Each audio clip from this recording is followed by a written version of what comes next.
উফ, এখনো জ্বলছে। উফ, তোমাকে এসে থেকেই দেখছি ঘটিতে আঙুল ডুবি হয়েছেটা কি? আর বলবেন না মহারাজ, আমার গিন্নি চলে যাওয়ার পর থেকে তো হাত পুড়িয়ে খাই। আজকে সত্যি সত্যি রান্না করতে গিয়ে হাত পুড়ে গেছে, তাই তো? হ্যাঁ মহারাজ, আপনি একদম ঠিক ধরেছেন। বেশ, বুঝলাম, কিন্তু এখনো গোপাল এলো না। মহারাজ, আপনার জন্য একটা পত্র এসেছে। কই কই দেখি।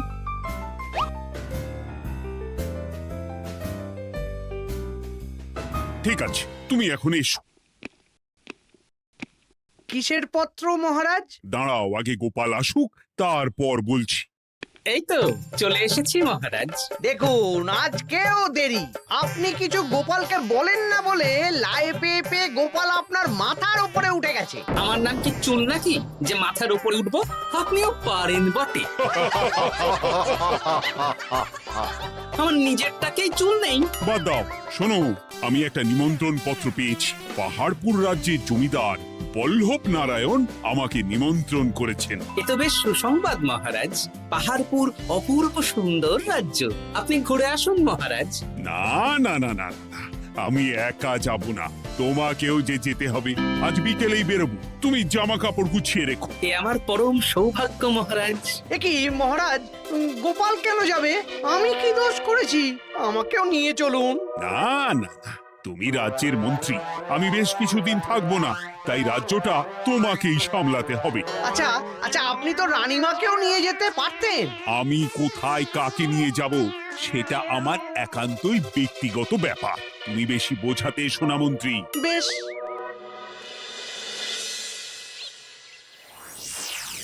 গোপাল গোপাল আর গোপাল, এই গোপালের জন্যে আমাদের কপালটাই মন্দ থেকে গেল। মন্দ না, বলুন বন্ধ থেকে গেল। সব সুযোগ ওই গোপাল পাবে, আর আমাদের বেলা ছাই। আজকেও গোপাল রাজসভায় দেরি করে এলো, তবুও বেটাকে মহারাজ কিছু বললেন না। বলবে কি? উল্টে মহারাজই তো গোপালকে ঘুরতে নিয়ে যাচ্ছেন। পাহাড়পুরে গিয়ে ভালো মন্দ আহার করবে গোপাল, আর আমি রাজ্য পাহারা দেব। হ্যাঁ, ঘেন্না ধরে গেল এই জীবনে। গোপাল যতদিন আছে ততদিন কিন্তু আমরা ওই ফুলে ফেপে উঠতে পারবো না। গোপালের যেন 7 খুন মাপ। আমরা তো বানের জলে ভেসে এসেছি।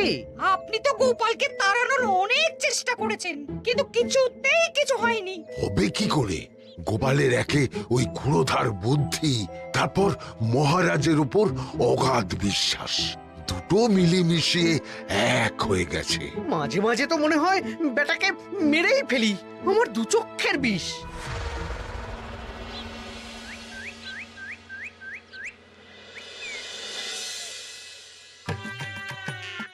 বলছি গিন্নি, কি এত তুমি পোটলায় বাঁধছো বলো তো? এত দূরের রাস্তা, তাই শুকনো খাবার ভালো করে বেঁধে দিচ্ছি। হ্যাঁ, তা কি কি দিয়েছো শুনি? ভিজে চিড়ে দিয়েছি, মুড়ি, নারকোল কুচো, চিনি দিয়েছি। হ্যাঁ, ব্যাস, আর কিচ্ছু দিতে হবে না। আমার সাথে তো মহারাজও যাচ্ছেন। আমি একটু বেশি করে দিয়েছি গো। দূর, সে কথা বলিনি।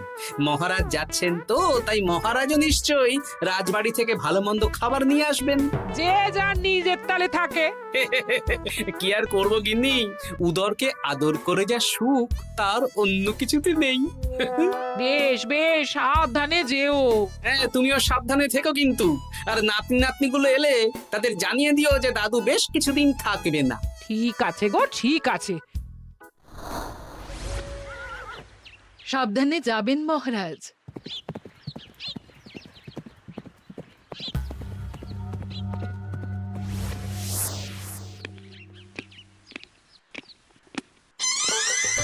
তুমি হুটহাট করে কোথায় চলে যাও বলো তো? আমি বিকেলে তোমার জন্য মুচমুচে বেগুনি ভেজেছি। সে ঠিক আছে, কিন্তু তোমাকে এখন রান্নাঘরে থাকলে হবে না গিন্নি। ও মা, রাতের খাবার কে করবে শুনি? আমি তো এখন একটু একটু রান্না শিখে গেছি। এখন তোমাকে অন্য কাজ করতে হবে। কি কাজ? শোনো, বুঝতে পেরেছো তো? একদম জলের মতো পরিষ্কার বুঝে গেছি। তাহলে আর দেরি না করে যাও।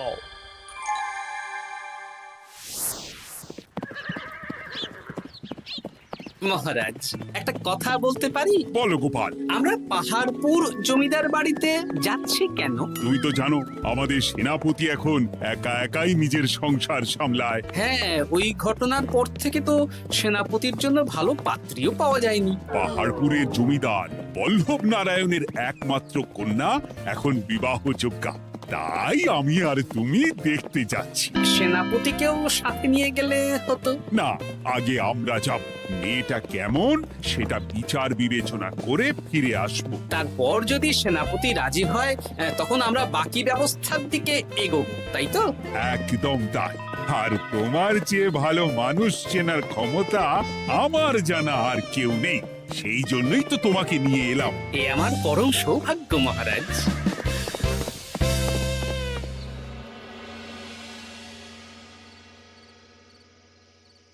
প্রণাম রানীমা। আরে মন্ত্রী গিন্নি যে, বলো বলো। এই কিছু বেগুনি ভেজেছি, তাই আপনার জন্য নিয়ে এলাম রানীমা। সরলা, তুমি ওটা রান্নাঘরে নিয়ে যাও। আচ্ছা রানীমা। মা, এই গয়নাটা পরে কি সুন্দর লাগছে আপনাকে। নতুন নিলেন? না না, বছরখানেক আগে বিবাহ বার্ষিকীতে মহারাজ গড়িয়ে দিয়েছিলেন। একটা কথা বলবো রানীমা? বলো না, কি বলবে? আমার মনে হয় আপনাকে আমাদের মহারাজ না আর আগের মতন ভালোবাসেন না। এই কি কথা বলছো তুমি? ভোলা চোখে যা মনে হয় তাই বলেছে রানীমা।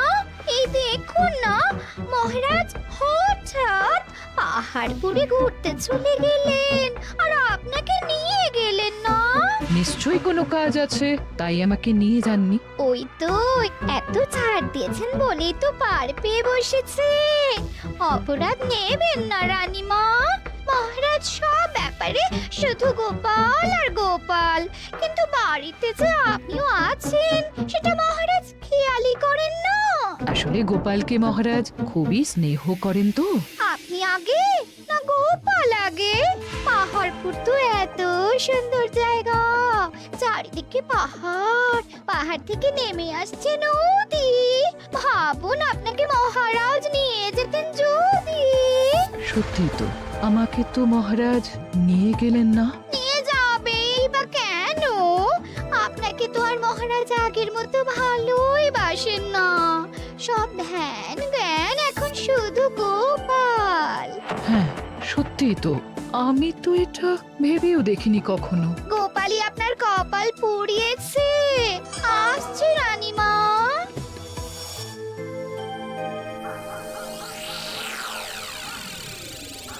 কি গো গিন্নি, আমি যেমন যেমন বলেছি তুমি তেমন তেমন রানীমাকে বুঝিয়েছো তো? হ্যাঁ হ্যাঁ, আমি একেবারে এমন ভাবে কানে পুষ্পমন্ত ঢেলেছি, রানীমার কান মাথা সব সব ভরে গেছে। এবার শুধু মাঝে মাঝে ইন্ধন জুগিয়ে যেতে হবে, বুঝলে? তারপরে তোমার পথের কাঁটা ফাঁকা হয়ে যাবে। আর একবার গোপাল সরে গেলেই আর কোনো চিন্তা নেই। দু হাত ভরে রোজগার করবে গো।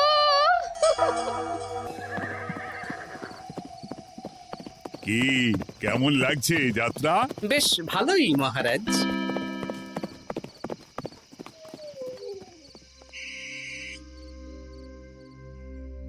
রানীমা, খাবার কি আমি এই ঘরে নিয়ে আসবো?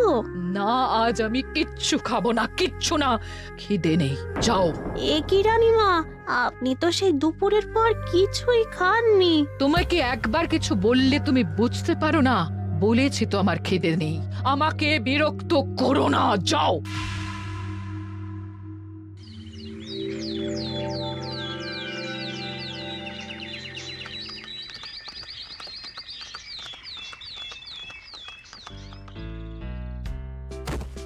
আসুন মহারাজ কৃষ্ণচন্দ্র, আসুন আসুন আসুন।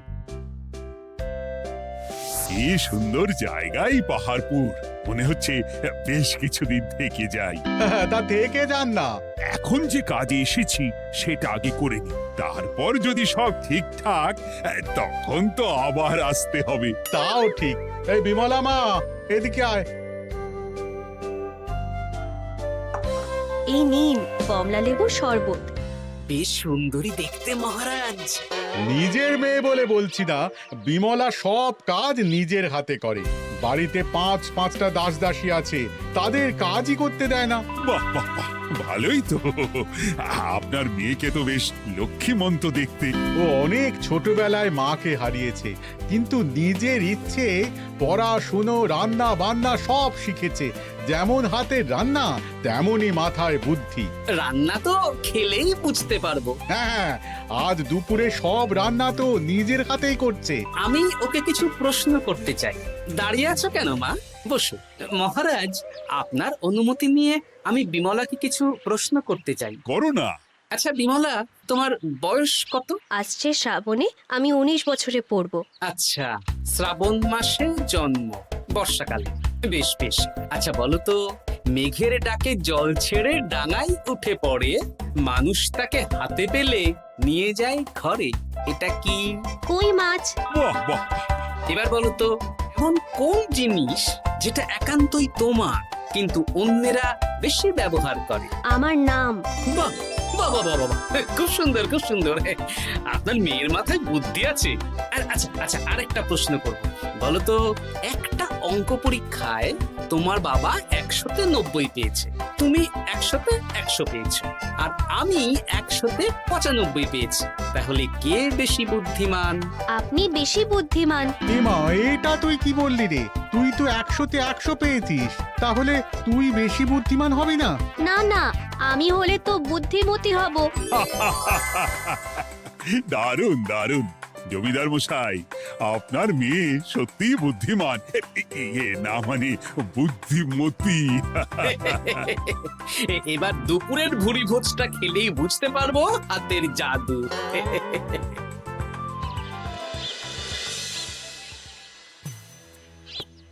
রানীমা, বেলা হয়ে গেছে, এভাবে না খেয়ে থাকবেন না, আপনার শরীর খারাপ করবে। তোমাদের মহারাজ আসুক, তারপরে খাবো। যতদূর জানি মহারাজ আগামীকাল সকালে ফিরবেন। বেশ, আমাকে একটু শরবত করে এনে দাও, আর কিছু খাবো না। আচ্ছা রানীমা। বুঝলি, আজ পুকুর ঘাটে গিয়ে যা শুনলাম না। কি শুনলে? রানীমা গতকাল বিকেল থেকে কিচ্ছু খাচ্ছেন না, মহারাজের ওপর রাগ করে। এখন রানীমার রাগ, এরপর ভাগ গোপাল ভাগ।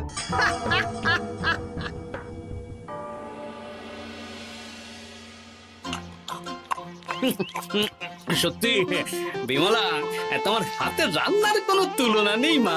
আমাদের সেনাপতি তাহলে আর হাত পুড়িয়ে রান্না করবে না বলছো?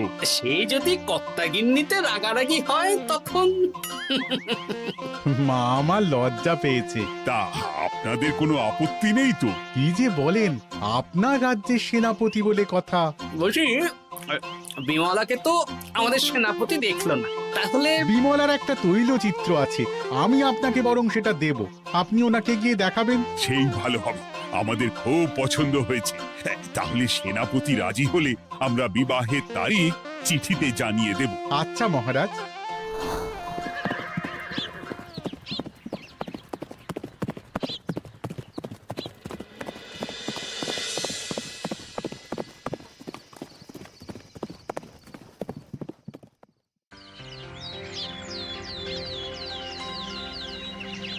মহারাজ, আমি তাহলে আসি। যাওয়ার পথে আমি সেনাপতির সাথে কথা বলে নেব। হ্যাঁ হ্যাঁ গোপাল, এসো। বেশ ভালোই কাটলো পাহাড়পুরে। হ্যাঁ মহারাজ, অনেক ধকল গেছে, যান গিয়ে বিশ্রাম নিন।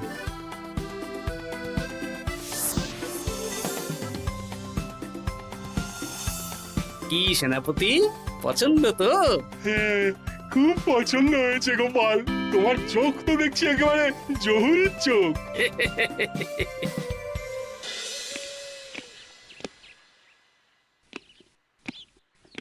চিরটা কাল আপনি ওই গোপাল গোপাল করে কাটিয়ে দিন।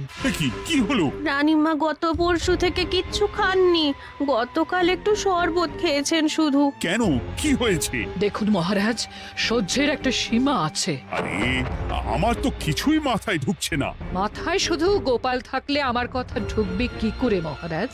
আপনি আমাকে আর আগের মতো ভালোবাসেন না মহারাজ। এসব কি বলছো রানী? ঠিকই বলছি, আপনি খেয়ালই করেননি যে আমি গলায় আপনার পছন্দের পান্নার হার পরেছি মহারাজ? আরে আমাকে বলার সুযোগ দেবে তো। দেখুন, আপনি পাহাড়পুরে ঘুরতে গেলেন, গোপালকে নিয়ে গেলেন। আমারও মনে হয় কোথাও ঘুরতে যাই মহারাজ। আরে গোপালকে নিয়ে যাওয়ার প্রয়োজন ছিল, তাই নিয়ে গেছি। গোপাল তো আপনার প্রিয়জন, তাই ওকেই আপনার প্রয়োজন। আমি তো কেউ না। দেখো, গোপাল আমার সব বিপদে আপদে পাশে থাকে, তাই ওকে ভরসা করি, সেটা তো তুমি খুব ভালো করে জানো। আজকের পরে হয় গোপাল থাকবে, না হলে আমি থাকবো। না না না, এ হতে পারে না। গোপালকে আমি সরাতে পারবো না, আর কাউকে সরানোর জন্য কোনো কারণ তো চাই। আর কারণ যদি আমি দিয়ে দিই? কি কারণ? আপনি গোপালকে বলবেন আমার সাথে আপনার ঝগড়া হয়েছে। বেশ, তাতে কি?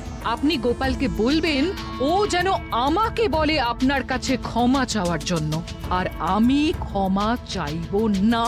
ব্যাস, আপনি এই সামান্য কাজটা গোপালকে করতে না পারার জন্য ওকে তাড়িয়ে দেবেন, ওকে মাত্র 7 দিন সময় দেবেন। ব্যাস। ঠিক আছে, আমি এক্ষুনি গোপালকে ডেকে পাঠাচ্ছি। দেখো গোপাল, এখন যদি রানী আমার কাছে ক্ষমা না চায়, তাহলে কিন্তু আমি বাধ্য হব তোমাকে রাজসভা থেকে তাড়িয়ে দিতে। আচ্ছা মহারাজ, বুঝেছি। রানীমা আপনার কাছে ক্ষমা চাইবেন, কিন্তু তার জন্যে আপনাকে আমার কথা মতো কিছু কাজ করতে হবে মহারাজ। কি কাজ বলো? বুঝেছেন? হ্যাঁ। না গোপাল, আমি মহারাজের কাছে ক্ষমা চাইতে পারবো না। দেখুন রানীমা, আমার মনে হয় আপনার ক্ষমা চাওয়াই উচিত। পুরুষ মানুষের মন বলে কথা, যদি বেশি দিন আপনি মহারাজের সাথে এরকম তিক্ত সম্পর্ক রাখেন, তাহলে কিন্তু মহারাজের মন অন্যদিকেও চলে যেতে পারে। এমনিতেও কি গোপাল? না, কিছু না রানীমা, শুধু এটুকু জেনে রাখুন, রাজবাড়ির মাঠে বাঁশ বাঁধা হবে। মানে কেন?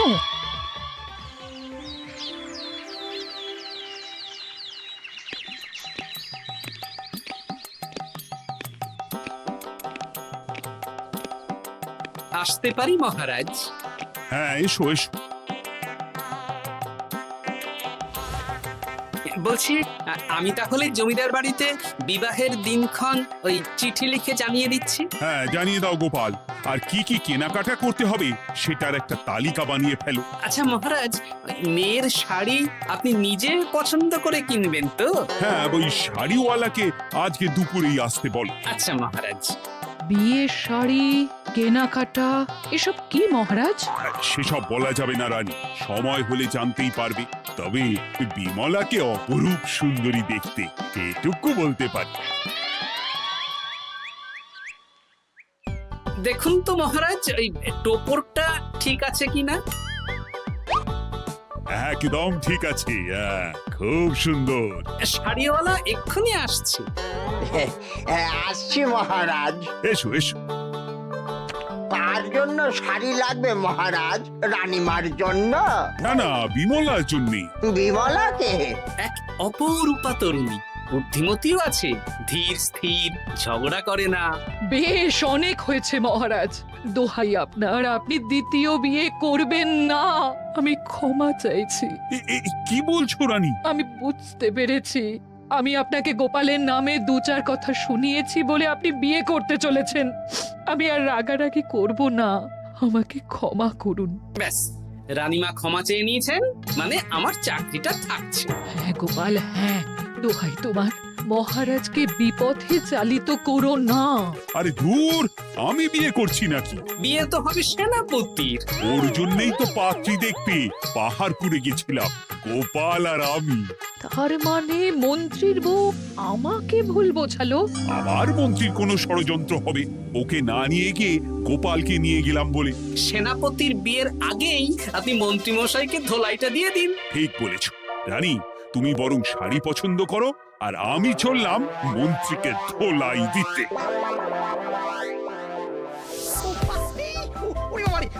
তুমি এত নীচ, তোমার গিন্নিকে দিয়ে রানীর কানে বিষ ঢালা? ভুল হয়ে গেছে, ক্ষমা করে দিন। এখন মন্ত্রীমশাই ভ্যাঁ করছেন, কদিন পরে সেনাপতির বিয়েতে প্যাঁ হবে ছাদনা তলায়।